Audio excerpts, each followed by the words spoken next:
jeudi 20 juillet 2023, Aurélien Rousseau a été nommé ministre de la Santé.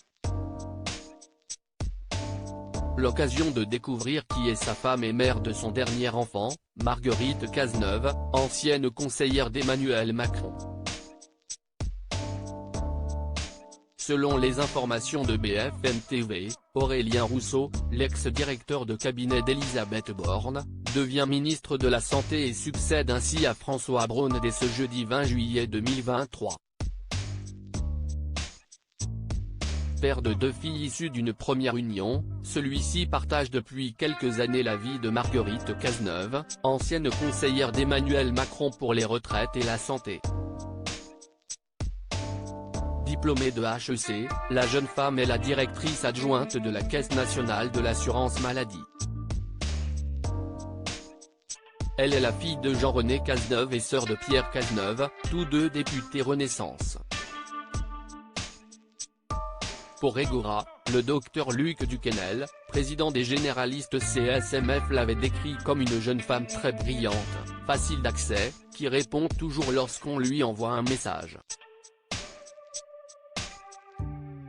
Pour Égora, Marguerite Cazeneuve avait assuré avoir grandi dans une famille très engagée dans le public. Elle avait précisé, « Mon grand-père était préfet de la Résistance, mes grands-parents étaient tous professeurs ou militaires. Seuls mes parents faisaient exception à la règle d'être fonctionnaires. »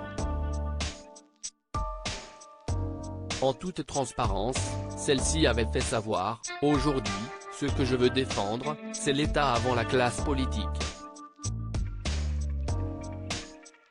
C'est vrai que l'État est plus compliqué, il y a plus de procédures, de hiérarchie, mais cette bureaucratie a une raison d'être. »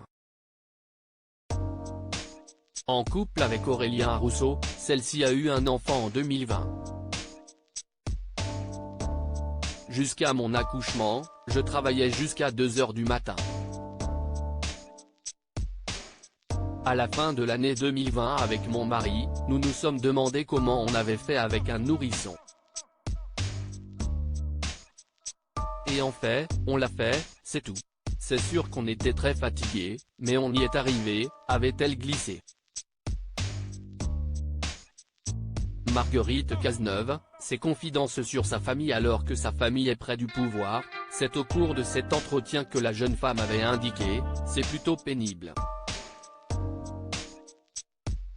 On a chacun fait notre route, je suis arrivée en cabinet ministériel bien avant que mon père soit député, j'étais la première à me lancer dans la partie administrativo-politique.